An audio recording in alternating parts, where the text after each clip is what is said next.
Vamos a dar inicio ahora a, la siguiente ponencia. Queremos agradecer la presencia del magistrado, el doctor Juan Carlos Ortega Castro. Él es magistrado integrante del segundo tribunal colegiado en materia civil del segundo circuito y él nos estará compartiendo el tema transversalidad de los derechos de las mujeres en las políticas públicas. Me voy a permitir compartir un poco de la síntesis curricular del magistrado. El magistrado doctor Juan Carlos Ortega Castro es abogado por la Escuela Libre de Derecho de la Ciudad de México. Es maestro en Derecho Constitucional, en Derecho Civil y en Derecho Procesal Penal. Es también doctor en Ciencias Penales y doctor honoris causa por la SECUM, especialista en amparo judicial. Certificado como docente en Derecho Internacional de los Derechos Humanos por la Oficina del Alto Comisionado de la ONU en México. Cuenta con 14 diplomados en diversas materias como Derechos Humanos, Amparo y Argumentación Jurídica, entre otras. Es docente a nivel de licenciatura, maestría y doctorado e ingresó al Poder Judicial Federal en el año de 1989. Fue asignado como juez de distrito y magistrado en sendos concursos de oposición. Inició sus funciones como juez de distrito en marzo de 1987 y como magistrado en septiembre de 1989.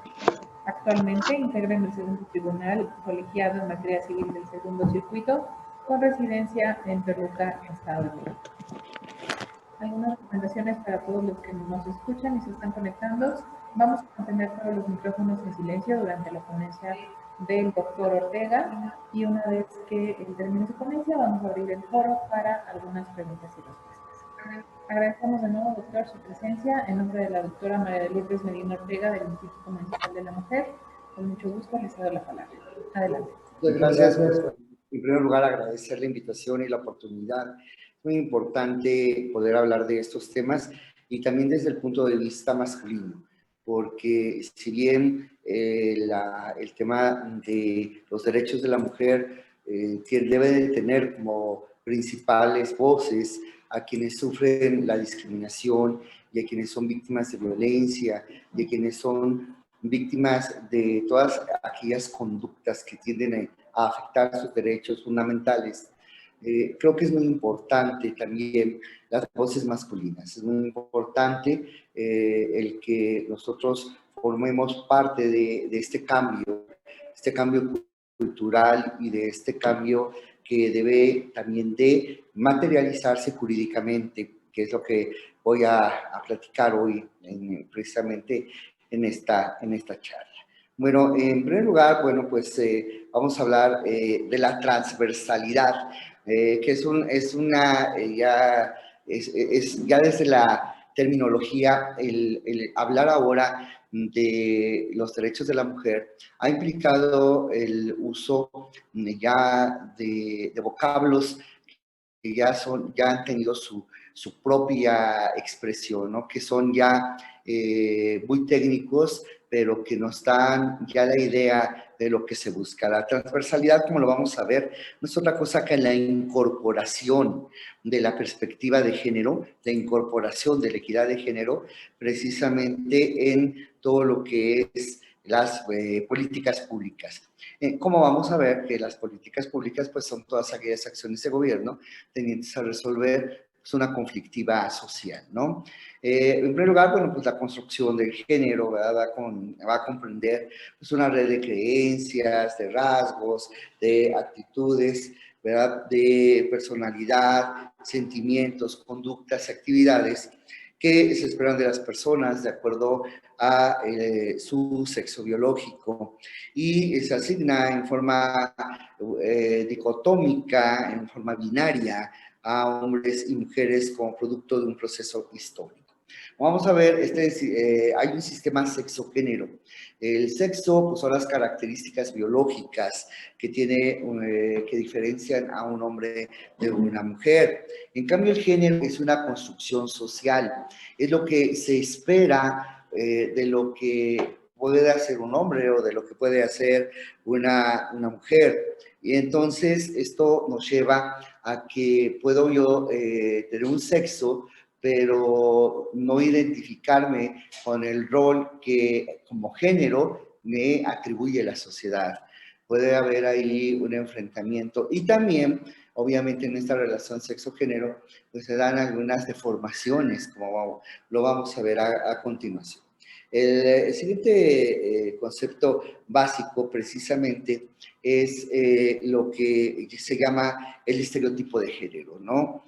Hay roles de género, hay roles que tradicionalmente se establecen a la mujer y al hombre y que se espera que los realicen, ¿no? La mujer debe de ser la recolectora, debe de ser la que está en casa, debe ser la que se ocupa de la crianza de los hijos, del cuidado de los enfermos y adultos mayores, y el hombre es el proveedor, es el que trabaja, es el que se desarrolla profesionalmente. Y esto nos lleva a estereotipos, ¿no? A esas conductas esperadas y que ya asignamos automáticamente por el solo hecho del género, ya damos por sentado determinadas características, determinadas calidades, ¿no?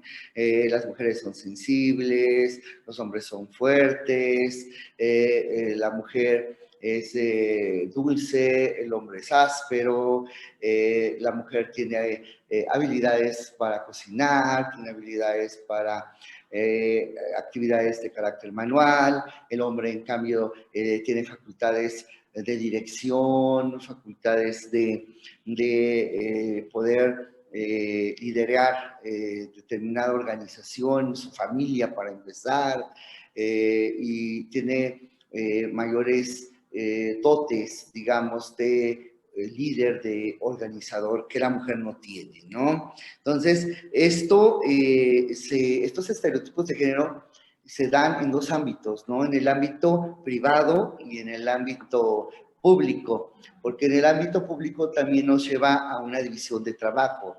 Es decir, ya esto nos indica que las mujeres son buenas secretarias, las mujeres son buenas recepcionistas, las mujeres son buenas enfermeras, y en cambio los doctores, los hombres son buenos doctores, los hombres son los jefes, los hombres son los que mandan y las mujeres son muy buenas para obedecer, ¿no? Obedecer, resistir, callar, ¿no? Finalmente es lo que, lo que asignamos tradicionalmente a lo que es el rol de la mujer. Y esto es muy importante porque esto limita a la mujer en todos los ámbitos, ¿no? Esta división entre lo social, entre lo privado y lo social, porque también, por ejemplo, las ofertas educativas, ¿no? ¿Para qué inviertes en darle educación a tu hija? ¿Para qué inviertes en que estudie primaria, secundaria, preparatoria, una carrera, una maestría, un doctorado, para que se vaya a casar y se va a meter a su casa con los hijos y no vuelve a ejercer jamás la carrera, ¿no? Entonces, es dinero perdido, ¿no? Entonces, inclusive las becas es más fácil que se le dé la beca a un hombre que a una mujer por todas estas razones. También para determinados puestos, ¿no? La mujer no tiene tiempo completo, disponibilidad, porque tiene que ir a atender al marido, porque tiene que ir a atender a los hijos, porque hay juntas de la escuela, porque el hijo está enfermo y quién es la responsable, la mujer, ¿no? Y esto se traduce en que una mujer siempre va a tener obstáculos o barreras para poderse emplear, para poder capacitarse, para poder adiestrarse, porque precisamente por todos estos estereotipos se crea esta idea. Yo en lo personal, y puedo decirlo por propia experiencia, yo tengo la visión completamente contraria.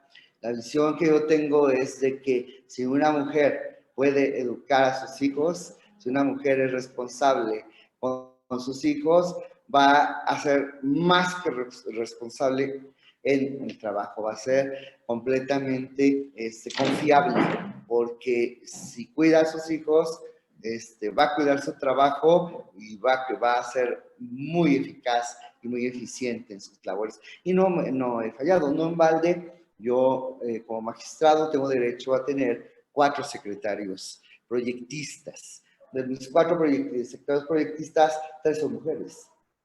Entonces, creo que eso habla claramente de que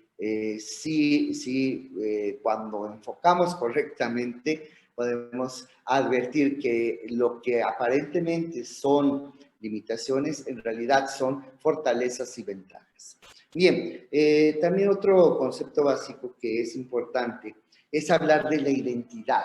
Es muy importante hablar de la identidad porque ¿qué es la identidad? Pues la identidad es cómo pensamos, nuestro sistema de creencias, es cómo sentimos nuestras emociones, cómo actuamos, nuestros comportamientos, sean legítimos o no. O sea, estamos hablando de identidad, ¿no? La identidad aplica al narcotraficante, aplica al asesino en serie, aplica al violador, como aplica al sacerdote, como aplica al doctor, como aplica al abogado, como aplica al bolero, como aplica a cualquier ser humano, ¿no?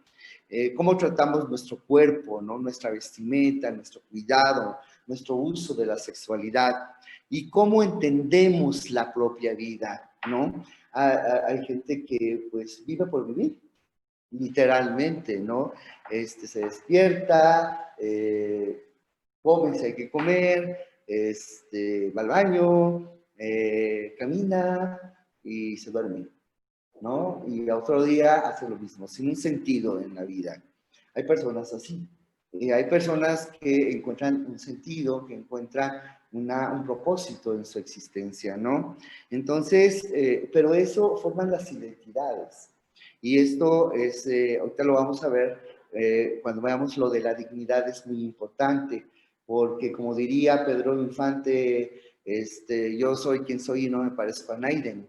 Entonces, eso es muy importante respetar la identidad de cada uno de nosotros. Como vamos a ver, la dignidad humana tiene dos dimensiones, una dimensión absoluta y una dimensión relativa, y la dimensión absoluta tiene que ver con esta identidad, con el ser quien soy. Yo soy como soy, y mi forma de ser debe ser respetada, debe de ser aceptada, en primer lugar por mí, que eso es muy difícil también. Muchas veces ni siquiera nosotros mismos nos aceptamos por esos roles y estereotipos, ¿no? Las mujeres que aman demasiado, ¿no? Y la misma mujer que ha tenido 1 o 2 o 3 parejas, cuando se acerca un hombre y quiere hacer una vida con ella, ella le dice, no, es que tengo un pasado, es que yo he sido de lo peor, cuando el sujeto ha tenido 45 parejas, ¿no? Entonces, y esos estereotipos, ¿no? La propia mujer se autoestigmatiza y también no se acepta, ¿no?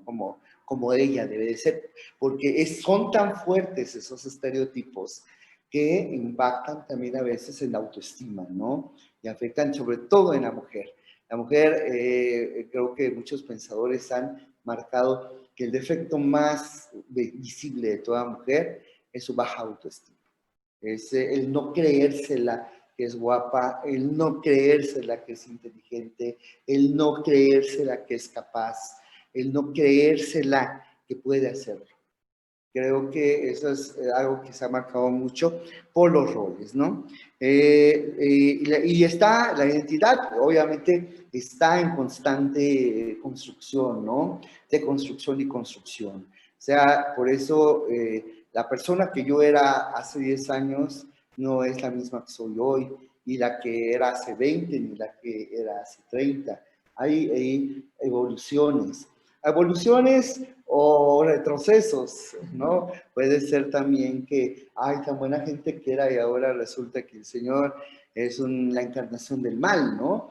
O al revés volteado, ¿no? El sujeto era la ira de Dios y ahora resulta San Francisco de Asís, ¿no? Entonces, sí, la identidad va cambiando, ¿no? Va evolucionando. Hay 2 identidades básicas, ¿no? La masculina y la femenina. Obviamente, no estamos hablando no de orientaciones sexuales, estamos hablando de identidades, ¿no? Entonces, la identidad masculina como estereotipo, pues exige que los niños sean fuertes, duros emocionalmente, rechazar todo lo femenino, ¿no? No juegues con muñecas, no juegues a la comidita, no juegues con las niñas, más, ni siquiera te juntes con ellas, ¿no? Y hay que rechazar porque es una reafirmación de lo masculino, ¿no? Y esto significa que todo se construye siempre en lo individual, ¿no? En sí mismo. El hombre no exterioriza sus sentimientos, el hombre no llora, el hombre no manifiesta hacia los demás lo que piensa y lo que siente, ¿no? Entonces, cuanto más tú y cuanto más callado, más macho, más hombre, ¿no? Y en cambio, la identidad femenina, pues es lo opuesto, ¿no? Se construye en relación con los demás, ¿no? Cuanto más sabes cocinar para los demás, sabes planchar, pues ayudas a los demás, sabes cuidar a un enfermo, pues cuidas a los demás, eres más mujer, ¿no? Eres mejor, ¿no? La mujer que no sabe cocinar, no te conviene, hijo, pues no sabe cocinar, ¿no? Yo me acuerdo mucho tenía yo una colaboradora que era genial, porque pues ella no sabía nada de casa, pues, siempre fue la niña consentida y estudió toda su vida y hasta la fecha trabaja en el Poder Judicial Federal. Entonces se iba a casar y todos decíamos, pues estábamos todos muertos de la risa de decir, ¿qué vas a hacer cuando te cases, no? Y ella decía, yo ya tengo todo resuelto. Ya mi mamá ya me capacitó. Ya que si quiere mi marido sopa, no hay ningún problema. Saco la sopa clavel y se la caliento. Nos quedamos, es que no existe la sopa clavel, es Campbell's. Ni siquiera se sabía el nombre ni de la lata. Entonces, y bueno, pero por ejemplo, ese tipo de mujeres decimos, la mujer no es apta para casarse. ¿Por qué no? O sea, se puede casar con un hombre el que le encanta cocinar y que le encanta estar en la casa y que está formado para eso y puede formar la pareja perfecta sin ningún problema. ¿Por qué no? O sea, ¿quién dijo? La mujer no tiene una aptitud natural para cocinar, ni tiene una aptitud natural para cuidar a los niños. Como el hombre tampoco tiene una aptitud natural para ser fuerte, ni para ser líder, ni para cargar cosas o para ser un superatleta. No, o sea, por eso la identidad nos va a dar una individualidad, lo vamos a ver ya a continuación. Bueno, el siguiente punto pues sería también sería la cuestión de qué es la feminidad entonces y qué es la masculinidad. Y bueno, pues obviamente la feminidad es esta construcción social de los valores que culturalmente aceptan y se asignan a las mujeres, ¿no? Pero no es una cualidad biológica, no es algo esencial, ¿no? Inclusive varía de acuerdo a la sociedad y al momento histórico. Y también, pues lo mismo sucede con el hombre, ¿no? Es también la construcción social de lo que se espera por la cultura y lo que prescribe la sociedad de lo que debe de ser un hombre, ¿no? Y no, otra vez, no es una cualidad ni esencial, ni biológica, ni estática, ¿no? Ahora, la subjetividad constituye precisamente lo que yo pienso de mí mismo, ¿no? ¿Qué pienso de mí mismo? Como me asumo como niño, me asumo como niña, o me asumo como un freak, ¿no? A veces hay quienes dicen, yo soy raro, es una cosa rara, ¿no? Y yo así me asumo, por ejemplo, yo soy totalmente heterodoxo, ¿no? O sea, yo lloro con las caricaturas, o sea, y todo el mundo lo sabe. Eso ya no le asombra a nadie que veo Coco y me pongo a llorar como Magdalena, ¿no? Y la puedo ver 20 veces porque además me encanta. Yo siempre he dicho que yo me encantan las películas porno y con eso me duermo. La gente que no me conoce se queda así como medio escandalizada. No, es que es por no tener infancia. O sea, me gustan las películas animadas. adoro a los Minions, ¿no? Pues ya bastantes conflictos y bastantes problemas veo en mi trabajo para todavía en la noche ver series donde hay conflictos, dramas y tristezas. Me relajo mucho viendo películas de carácter infantil. Claro, de vez en cuando hay que también reflexionar y no desvincularse del mundo en el que vivimos, pero yo prefiero películas palomeras y películas de acción. Adoro a Harry Potter, por cierto. Bien, entonces los roles de género, decíamos, pues son conjuntos de funciones, tareas, responsabilidades, prerrogativas, ¿verdad? Y que pues, asignan desde niños, ¿no? ¿Por qué hay desigualdad de género? Bueno, hay desigualdad de género precisamente porque hay una cultura patriarcal, ¿no? Lo vamos a ver en las olas del feminismo, hay una estructura que favorece al hombre, ¿no? Por eso algunas teorías feministas dicen, inclusive teorías críticas del derecho, dicen, no, hay que destruir el derecho y volverlo a construir, porque el derecho, aunque trate de incluir los derechos de las mujeres, aunque trate de tutelar y trate de lograr una igualdad sustancial, material, entre el hombre y la mujer, nunca se va a lograr porque está está creado el derecho y está creada toda la estructura jurídica siempre para prevalecer al hombre, ¿no? Entonces, no, es una guerra perdida de antemano para algunas posiciones de carácter feminista, ¿no? También, pues, las clases sociales, hay un clasismo, ¿no? Billete mata carita, ¿no? Y podrás parecer todo lo naco que quieras y podrás ser chaparro, panzón y traer una cadenota de oro, pero y podrá estar un güerito de ojo azul, delgadito y con una cara angelical, pero si llega a una boutique y lo que trae, aunque sea kitsch o de mal gusto, tiene billete para si usted, caballero, y el güerito, usted se espera. También hay esa discriminación de clasista, ¿no? Obviamente también el adultocentrismo, todo lo hacemos siempre en función de los adultos, nos ponemos poco a pensar en los niños, en el ambiente de los niños, en contenidos educativos, contenidos en los medios masivos de comunicación, la televisión, radio, precisamente todo lo centramos en los adultos. También, pues, la heterosexualidad es bien vista, ¿no? Y lo que no es heterosexual no está bien visto. El racismo, ¿no? El racismo que en México, pues, tiene una vertiente muy especial, que es la pigmentocracia, ¿no? A más güerito, más bonito y más importante, ¿no? Y a más prietito, pues más mencito y menos oportunidades, ¿no? Cuando yo he hablado de pigmentocracia, la gente no me cree, no me creía todavía hace unos años, y me decía, es que necesitas ser moreno para vivirlo, o sea, necesitas tener la piel morena para entenderlo. Yo creo que yo tengo determinada fisonomía, pero yo siempre, y he estado, está aquí siempre a mi lado, cual debe de ser en la calle, codo a codo somos mucho más que dos. Tengo el privilegio de que mi esposa esté aquí.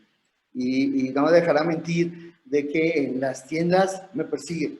O sea, ya lo tomo ya tan natural, ya lo normalicé tanto que ya me divierte, ya no me enoja, pero siempre traigo mi corte de guardias atrás de mí por alguna razón. En los aeropuertos siempre me detienen y a veces en Colombia me detuvieron casi una hora y me entrevistaron la aduana, me entrevistó el ejército, me entrevistó un fiscal y estuve una hora, me abrieron unas galletas que llevaba y yo relajado, yo ya estoy acostumbrado a esto. Es más, me gustan una galletita. Ya abrieron la caja, si gustan de verdad, de corazón, no, Si quieren una galletita, adelante, adelante, sirve que dan un buen viaje, ¿no? Imagino, ustedes creen que trae droga, ¿no? Entonces, pues, no sé, y si quieren, y lo he vivido, y hay un libro muy interesante que les recomiendo mucho, está en la página de la Comisión Nacional de Derechos Humanos. El libro se llama así, Derechos Humanos, y la mitad del libro se dedica a la pigmentocracia. Así que, y ahorita en la agenda de los derechos humanos, el punto número 1 es precisamente la discriminación a la mujer, y el punto número 2 es pigmentocracia. Entonces, los afromexicanos es el segundo grupo más vulnerado después de los. Entonces, por eso ya, inclusive en la Constitución, si nosotros vemos el artículo 2, si nosotros vemos el artículo 3, ya hay lineamientos especiales para los afromexicanos, porque sí es un problema muy, muy, muy importante. Y obviamente, pues la discapacidad, ¿no? Los que hemos tenido discapacidad temporal en algún momento, yo he tenido discapacidad de no ver en algún momento, he tenido discapacidad de no caminar en algún momento, y pues los problemas, no está diseñado nada para un discapacitado, ¿no? Es más, vamos a hablar de algo que no es ni siquiera discapacitante, ser zurdo. Los que son zurdos saben de lo que les estoy hablando, ¿no? Saben el lío que es tan solo los pupitres, tan solo las sillas para tomar apuntes. Una de mis hijas es zurda y vaya que es un problema, ¿no? Vaya que es un lío, ¿no? Y todo está diseñado para gente que usamos la derecha. Entonces, para diestros, y los zurdos tienen una discriminación. Y no es una discapacidad, conste, no es una discapacidad. Se especula que Jesucristo era zurdo, John Lennon era zurdo, y los podemos decir por una gran cantidad de gente brillante zurda, ¿no? Miguel Ángel era zurdo. Entonces podemos irnos por, se dice que Leonardo da Vinci era zurdo, en fin, podemos irnos por una gran cantidad de gente muy capaz que era zurda, pero no está construido. Bueno, antes de la equidad de género, bueno, pues es un principio precisamente que tiende a equilibrar precisamente las condiciones del hombre y la mujer. Esto implica acciones como las acciones afirmativas. Me encanta mucho el ejemplo que da una muy querida amiga mía, de quien yo admiro y respeto mucho, que vive el feminismo y que vive la protección a grupos vulnerables de verdad. Su vida es testimonio absoluto de ella, que es precisamente la presidenta ahorita de la Asociación Mexicana de Juzgadoras, la magistrada Julia García, que yo le mando un saludo y de verdad, en mi respeto y reconocimiento, voy a estar con ella el lunes, por cierto, en un conversatorio de cómo participamos los hombres en estos temas de feminismo. Y ella da un ejemplo muy, muy, muy claro, ¿no? Hagan cuenta que estamos en un crucero y solamente es un carril, y el carro de hasta adelante se descompone, ¿no? Entonces, pues empieza a hacer la fila atrás, y entonces los otros cruceros pues pasan, pero los de ese crucero quedan atorados. Entonces llegan los agentes de tránsito y ya empujan a aquel carro, lo sacan del carril, lo hacen a un lado, y entonces paran a los demás que han estado circulando, aunque tengan el verde, los paran, y aquel que está detenido permiten que pase para que se destape, para que fluya, para que todos aquellos que estaban detenidos pues puedan avanzar. Lo mismo sucede en equidad de género. En equidad de género tenemos a veces que tomar medidas protectoras para que las mujeres pasen, para que las mujeres tengan prevalencia, preferencia, porque han quedado atoradas, porque han quedado varadas. Y entonces tenemos que permitirles que pasen, y eso a veces algunos varones no lo entienden. ¿Por qué ahorita hubo solamente concurso para juezas y magistradas? Eso me discrimina, ¿no? Y todos ofendidos. No, señor, pero las mujeres no tienen las mismas condiciones sociales y estructurales que tiene un hombre, ¿no? Para empezar, la mujer tiene hijos, tiene marido, no participa en los concursos. ¿Por qué? Porque la van a mandar a otro lado, y ¿qué va a hacer con sus hijos?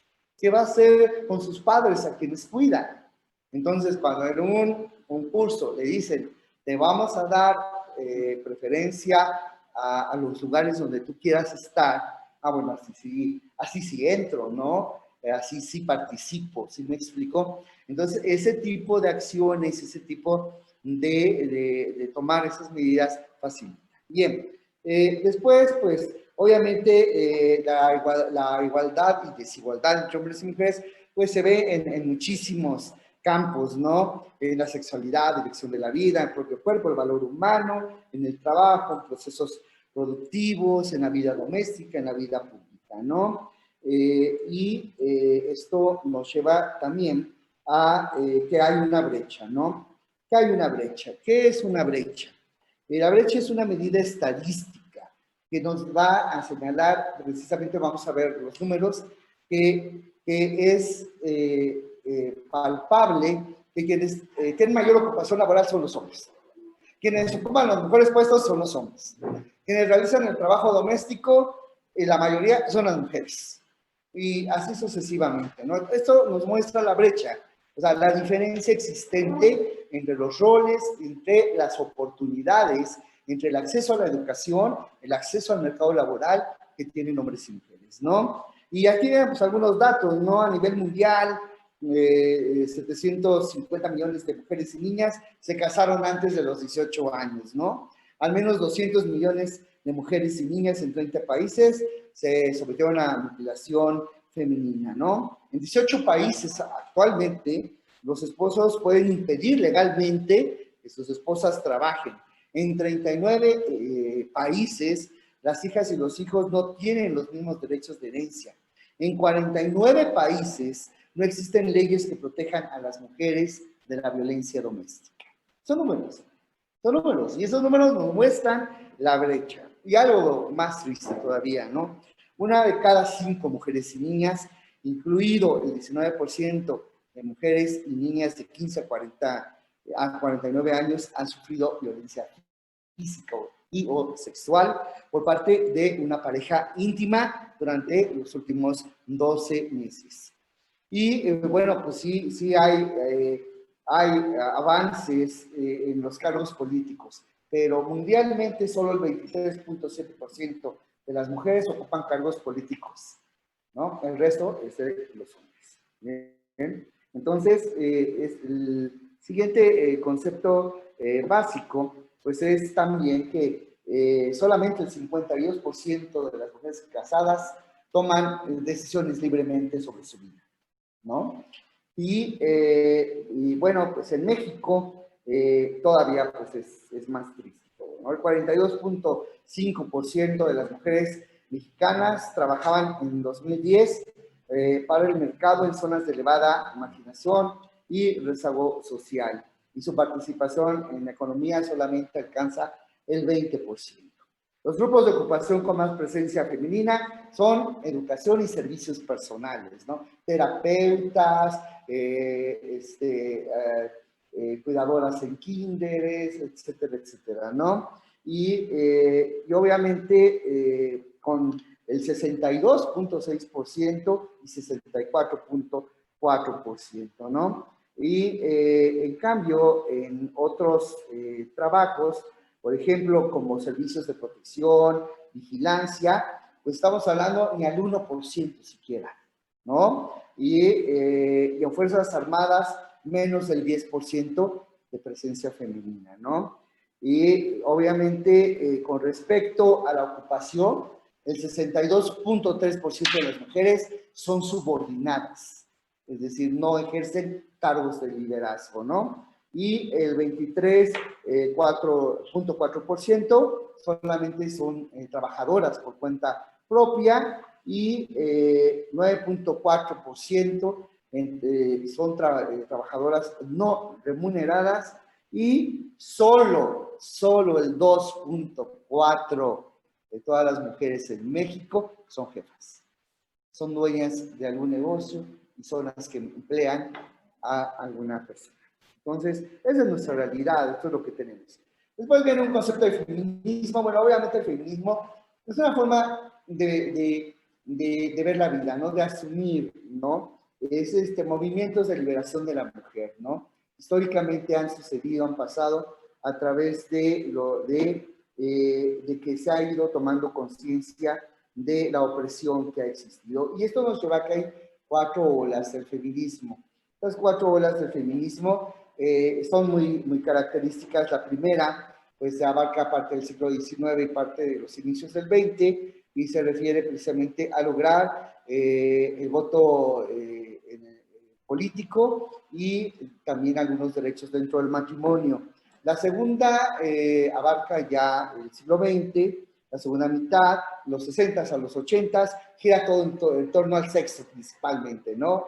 A la liberación sexual de la mujer y también a visibilizar que hay una desigualdad con el hombre, a cuestionar el papel de la mujer dentro de la familia, su derecho a incorporarse al mercado laboral y a cuestionar que la finalidad de la vida de una mujer sea tener hijos, ¿no? Y casarse. La tercera ola, parte final del siglo XX, inicios del XXI, pues aquí se basa en dos situaciones muy importantes. Que lo primero es que hay un patriarcado, ¿no? Que todo gira en torno al hombre. Y dos, que no hay un solo tipo de mujer. O sea, no hay un arquetipo o un solo modelo de mujer, sino que hay varios tipos de mujeres, ¿no? Y son mujeres. La mujer que le gusta cocinar y tener hijos y estar casada, es un tipo y es válido. La mujer que no quiere casarse, la mujer que quiere trabajar, la mujer que quiere ser libre e independiente, es un tipo de mujer. La mujer rural es un tipo de mujer. La mujer indígena es un tipo de mujer. La mujer que ama demasiado y que le gusta ejercer su sexualidad y su libertad sexual es un tipo de mujer también y es válido. Todos estos tipos de mujeres son válidos. La mujer dedicada a actividades religiosas, la mujer dedicada a hacer fisicoculturismo, ¿verdad? Es también un tipo de mujer. Entonces, hay distintos tipos de mujeres, no solo un tipo específico y que tengan unas características únicas. No, debemos de identificarlo. Y la última, cuarta ola, estuvimos hablando de quinta, pero la cuarta ola, esto es muy importante porque ya se globaliza el feminismo, se identifican diferentes tipos de feminismo, que desde los más moderados hasta los más radicales, ¿verdad? Y también lo más importante es la incorporación del hombre en estos movimientos, ¿no? Porque también es muy importante. Nosotros somos los agresores, somos los que hemos creado precisamente la opresión a la mujer. Entonces, para levantar la opresión se necesita también la cooperación, se necesita que el hombre también participe. Decía yo, y esto lo adelanto de que lo puedo platicar el día lunes, que creo que nosotros debemos escuchar, debemos comprender, debemos deconstruir, debemos reconstruir y debemos colaborar, ¿no? Debemos escuchar las distintas voces, debemos de escuchar es leer, ver películas, sensibilizarse, comprenderlo, asimilarlo, después de ello, pues eliminar, deconstruir lo que tenemos mal, lo que culturalmente se nos ha enseñado y se nos ha transminado al ADN, pues eliminarlo, ¿no? Esos micromachismos, ¿no? Hasta en el lenguaje. Por eso el lenguaje inclusivo no es todes, no, el lenguaje inclusivo es, por ejemplo, muy importante decir, por ejemplo, oye, pues, ya lavé tus trastes, ¿no? Que yo lo he incurrido, y se queda viendo mi esposa y me dice, ¿tus trastes? Chispas. Un hombre criado por abuela y madre. Un hombre con 3 hijas y un hijo transexual. Un hombre que se dedica a derechos humanos desde hace más de 20 años. Un hombre que soy profesor de juzgar con perspectiva de género por 2º año consecutivo. Y tengo micromachismos. No los siento, no los veo, pero ahí están. Ya te ayudé, ¿eh? No, es que no te ayudé, es que hice lo que me corresponde hacer, porque yo también, es mi casa, es tu casa, es nuestra casa, y son nuestras hijas, y es nuestra vida, no es, son tus hijos, son tus obligaciones y mis obligaciones, son nuestras obligaciones. Entonces, y eso, ese es un proceso que nunca acaba, es constante, es permanente. Bien, luego, ¿qué es la dignidad humana? Bueno, la dignidad humana, hay un autor muy bueno que es Javier Bada, me encanta, pero bueno, la dignidad humana nos dice, ¿qué caracteriza al hombre? ¿No? Pues Boercio dice, la sustancia individual de naturaleza racional, ¿no? Me encanta esa definición. Pues cada quien somos como somos, ¿no? Y somos racionales. Es lo que nos hace dignos, ¿no? ¿Qué pensamos? Eso es lo que nos distingue de los demás especies animales, de las demás especies vivas, ¿no? Que razonamos. Tenemos conciencia, voluntad, libre albedrío. Eso es lo que nos caracteriza, ¿no? Entonces, ¿qué es la dignidad? La dignidad, como dice Javier Lada, bueno, pues son dos cosas, ¿no? Soy como soy, y eso es absoluto. O sea, esa es una dimensión absoluta. Por eso, el respeto a la dignidad humana y a los derechos humanos implica respetar a todos como son, sin exigirles que cambien, sin estigmatizarlos, sin calificarlos como asociales o como un peligro por ser como son, solamente por su apariencia, solamente porque visten de negro, solamente porque son indígenas, solamente porque son negros. No, no. O sea, esta es la dimensión absoluta. Y es el ser ontológico, como dice Javier Bada. Y está la dimensión relativa, ¿no? Que estoy el yo en la sociedad, ¿no? Y eso implica también algo muy importante, que es la de virtud. ¿Qué es la de virtud? La de virtud para Javier Bada es que yo tengo deberes para con los demás y los demás tienen deberes para conmigo, ¿no? O sea, yo puedo hacer lo que yo quiera, sí, siempre que no esté yo lesionando a los demás, ¿no? O sea, tengo una libertad, pero una libertad absoluta, una libertad dentro del orden jurídico, una libertad dentro de lo que la ley y la sociedad me permite, ¿sí? Y tengo también, obviamente, la sociedad también tiene que respetarme a mí, finalmente, y la sociedad tiene que hacer lo que tiene que hacer frente a mí. Yo tengo también derecho a exigir a la sociedad determinados aspectos, ¿no? Entonces, esa es una dimensión relativa, ¿no? De la dignidad humana. Bien, después vendría, hay algunas tesis de la Corte y que nada más me las brinco, solamente digo que la Corte dice que el fundamento y la finalidad de los derechos humanos es la dignidad humana. Precisamente respetar esos merecimientos mínimos que nos corresponden por el solo hecho de existir, de ser humanos. Las condiciones mínimas que todos debemos de tener. Todos debemos de comer, todos tenemos derecho a descansar, todos tenemos derecho a tener sentimientos, todos tenemos derecho a amar, todos tenemos derecho a tener descanso, a actividades recreativas, a tener educación, todo es a tener trabajo, todo esto es esas condiciones mínimas, pues que finalmente son los derechos humanos, que están precisamente regulados tanto en la Constitución como en tratados internacionales.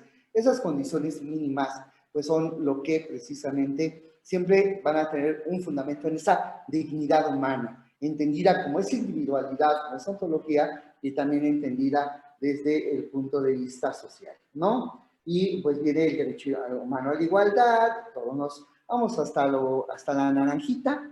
El artículo, pues hay varios artículos constitucionales, no vienen todos, aquí nada más. El primero, pues la igualdad, ¿no? El artículo primero, pues que todas las personas gozarán de los derechos humanos reconocidos en la Constitución y en los tratados internacionales de los que el Estado mexicano se aparte. No, yo no pretendo engañar a nadie, los derechos humanos están en México desde 2011. Antes teníamos garantías individuales, que eran derechos humanos positivados, que no estaban al alcance de todos y que tenían que ser defendidos a través de distintos mecanismos que exigían tener dinero, que exigían tener determinadas condiciones. Por lo tanto, pues eran prácticamente inalcanzables para la mayoría de la población.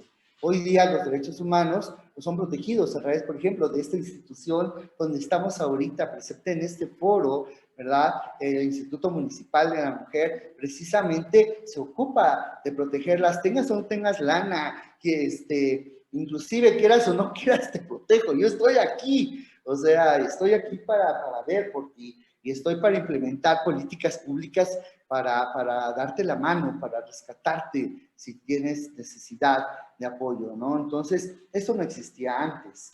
Entonces, hoy día, pues tenemos esta posibilidad. Y México entró además por la puerta grande, porque si vemos el artículo primero, no habla solamente de tratados en materia de derechos humanos, sino cualquier tratado, el tratado que sea, de cualquier materia, siempre y cuando incida en derechos humanos. Aunque sea un tratado de colaboración diplomática, pero si ese tratado de colaboración diplomática, por ejemplo, establece que si una persona es sometida a un proceso en extranjero, es sometido a un proceso penal, pues hay que avisarle a su embajada, hay que avisarle a su legación diplomática para que, por si quiere ayudar a su nacional, que lo estoy sometiendo a un procedimiento penal, ¿no? Para que le eche la mano.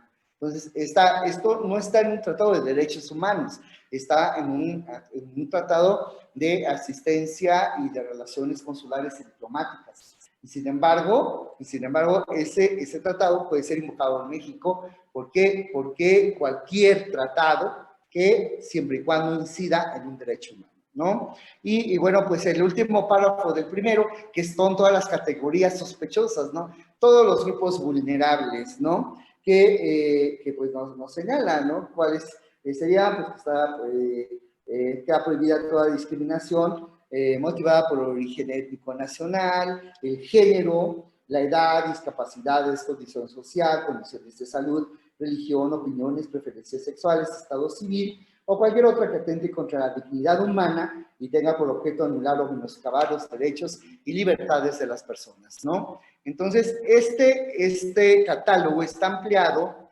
en el artículo primero de fracción tercera de la ley para prevenir y eliminar la discriminación, ¿no? Ahí, por ejemplo, hay otras categorías como el color de piel, hay otras categorías como la situación migratoria. Entonces, es un catálogo más amplio de las categorías sospechosas. Por eso es muy importante también señalar que la perspectiva de género no es solamente para mujeres.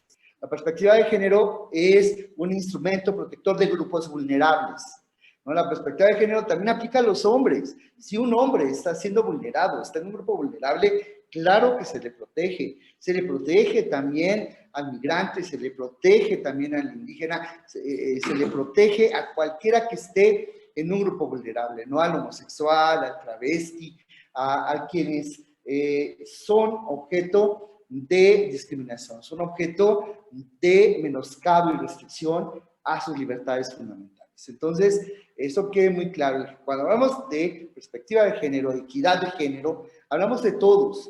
Claro, el grupo mayoritario, el grupo que tradicional históricamente ha sido más atacado, más discriminado es la mujer. Por eso es precisamente que se pone mayor acento y énfasis. Pero también, junto con la mujer, van todos los demás grupos vulnerables. No es un mecanismo exclusivo, como muchos malentienden precisamente estos enfoques de equidad, de igualdad de género de discapacitados también, igualdad de género también de homosexuales, igualdad de género también de afromexicanos, ¿no? Ok. Bueno, después, pues hay muchas disposiciones convencionales en torno a la igualdad, y ahí señalo varias, pero todas abrevan a lo mismo. Todos los seres humanos somos iguales. Y esto implica dos igualdades muy importantes.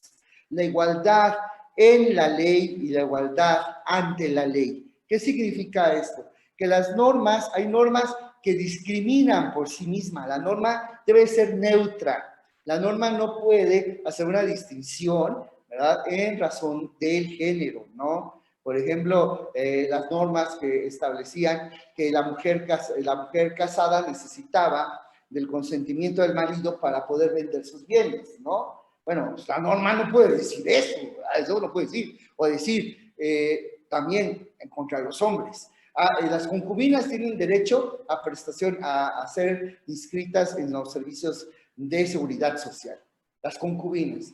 Y los concubinos, ¿por qué no? O sea, ¿qué diferencia una concubina en un concubino? O sea, son dos personas libres de matrimonio, que están con otra persona libre de matrimonio durante cierto tiempo, o bien, sin importar el tiempo, tienen hijos en común. Entonces, ¿por qué diferenciar por razón de género? Por razón de que sea hombre, sea mujer, concubino y concubino es lo mismo. Entonces, puedes inscribir al concubino y puedes inscribir a la concubina. O sea, no hay una diferencia ahí racional en ello, ¿no? Vamos a decirlo así.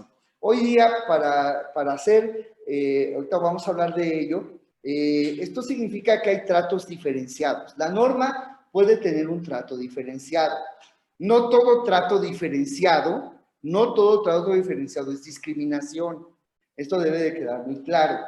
O sea, si por ejemplo se dice la situación, por ejemplo, de la licencia de maternidad, bueno, es que obviamente la mujer está embarazada, ¿no? Y necesita mayor tiempo que... Hay licencias de paternidad que son más cortas, pero la licencia de maternidad solamente tiene que ser más larga porque pues viene el periodo del alumbramiento, viene después el alumbramiento, el puerperio y viene la lactancia. Entonces, evidentemente que estas condiciones no las tiene el hombre.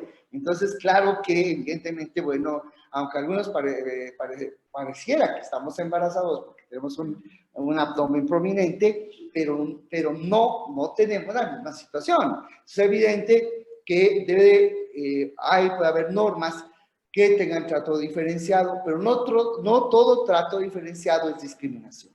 Solamente cuando hay un trato diferenciado no justificado es cuando hay discriminación. ¿Y cómo vamos a saber si el trato está justificado o no? El trato diferenciado es justificado o no. Bueno, porque hay un fin constitucionalmente válido, ¿no? Por ejemplo, vamos a suponer, yo puedo poseer armas en mi domicilio, pero yo no puedo portar armas en la calle. ¿Por qué? Porque es el trato diferenciado. Bueno, pues precisamente porque yo en la calle pues, puedo usar el arma, se puede disparar y puedo, hay una puesta en peligro de la sociedad. En cambio, en mi casa, pues no. Ahora, yo puedo tener ciertas armas, pero hay armas que no puedo tener porque son de uso exclusivo de Ejército, Armada y Fuerza Aérea, ¿no? De las Fuerzas Armadas del país.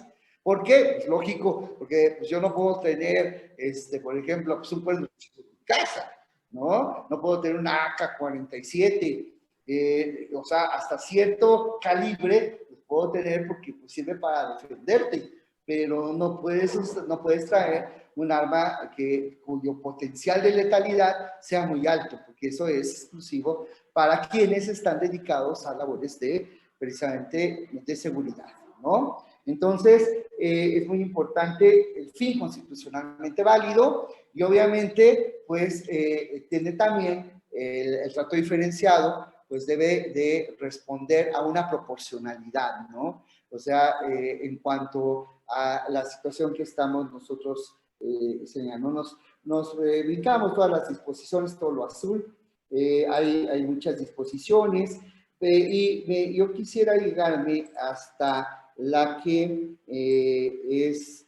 tiene, hasta le digo cuál es, hasta la que tiene una barra azul, del lado izquierdo una barra, y que es la convención.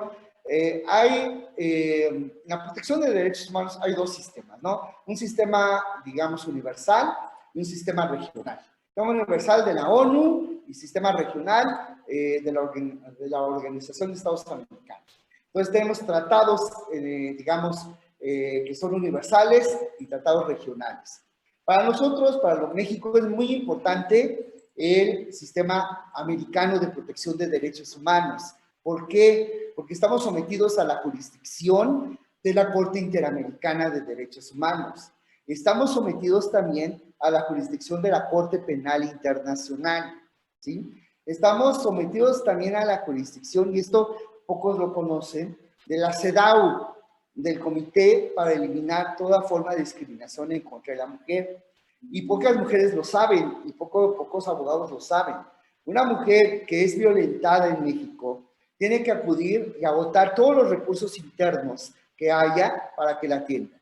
Si no es atendida, si no es satisfecha, si no le es reparada su violación de derechos humanos, puede ir directamente a la CEDAW, al comité de la CEDAW, al comité para eliminar toda forma de discriminación contra la mujer. Puede acudir en la página, hay una página de la CEDAW, y ella puede ir, ahí es diferente a el procedimiento ante la Corte Interamericana, que primero tienes que ir ante la Comisión Americana de Derechos Humanos, y ya si ellos creen que hay un caso, pues recaban pruebas y ya postulan ellos ante la Corte Interamericana, y el Estado es el demandado, pero el particular no interviene. No, aquí no, aquí sí, aquí la mujer individual puede ir al comité de la CEDAW y puede presentar, y la CEDAW pide un informe al Estado mexicano, etcétera, etcétera. Sí culmina en una resolución que no es vinculatoria, recomendatoria, nada más, una recomendación como las que emiten las comisiones nacional y estatales de derechos humanos. Pero, claro que tienen peso, claro que tienen importancia. De hecho, ¿quién creen que inauguró, quién creen que fue el primer caso que conoció el comité de la CEDAW? Pues México, las muertas de Juárez. Fue el primer caso que conoció este comité. Entonces es muy importante conocer este mecanismo, por ejemplo, que también es muy importante. Entonces, el artículo primero, no me voy a meter mucho en ello, solamente dice que a los efectos de la presente convención, la expresión discriminación contra la mujer denotará toda distinción, exclusión o restricción basada en el sexo, que tenga por objeto o resultado menoscabar o anular el reconocimiento, goce o ejercicio por la mujer, independientemente de su estado civil, sobre la base de la igualdad del hombre y la mujer, de los derechos humanos y las libertades fundamentales en las esferas política, económica, social, cultural y civil y cualquier otra esfera. Esta es la base de la igualdad entre hombre y la mujer. Después de lo que dice la CEDAW, pues vienen obviamente varias situaciones muy importantes que se las dejo ahí. Y después viene ya el documento americano, que es la famosa Convención de Belém do Pará, ¿no? La Convención Interamericana para prevenir, sancionar y erradicar la violencia contra la mujer, más conocida para los cuates como la la Convención de Belém do Pará. Es la que es azulita, es esta, ajá, ahí, y ahí encontramos precisamente, aquí se enfoca mucho más sobre la violencia, más que sobre la discriminación. Por eso los dos documentos son complementarios. O sea, no es de que la Convención de Belém do Pará repite lo mismo que dice la CEDAW. No, la CEDAW es el documento, digamos, base, y como que la Convención de Belém do Pará está más encaminada a proteger la violencia, a erradicar la violencia en contra de la mujer. Entonces, el artículo primero, pues, dice, es muy claro, para los efectos de esta convención debe entenderse por violencia contra la mujer cualquier acción o conducta basada en su género que cause muerte, daño o sufrimiento físico, sexual o psicológico a la mujer, tanto en el ámbito público como en el privado. Y en el artículo segundo, pues hay distintos tipos de violencia, ¿no? Violencia física, sexual, psicológica. De ahí nos brincamos,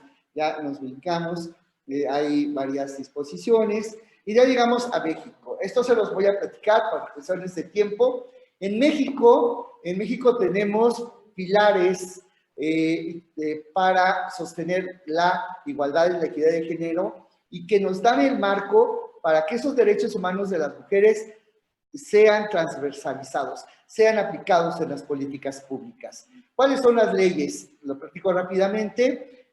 Obviamente, la primera ley muy importante es, ya lo dije, la ley la ley general para prevenir y eliminar la discriminación, ¿no? Ese sería el primer pilar, ¿no? El segundo gran pilar, y muy importante, es la ley de igualdad entre la mujer y el hombre. En 2019, hubo una reforma constitucional al artículo 4. El primer párrafo del artículo 4 decía, el varón y la mujer serán iguales ante la ley, ¿no? Y ya desde ahí, ¿no? Desde el varón, ¿no? O sea, ya la connotación del lenguaje es muy importante.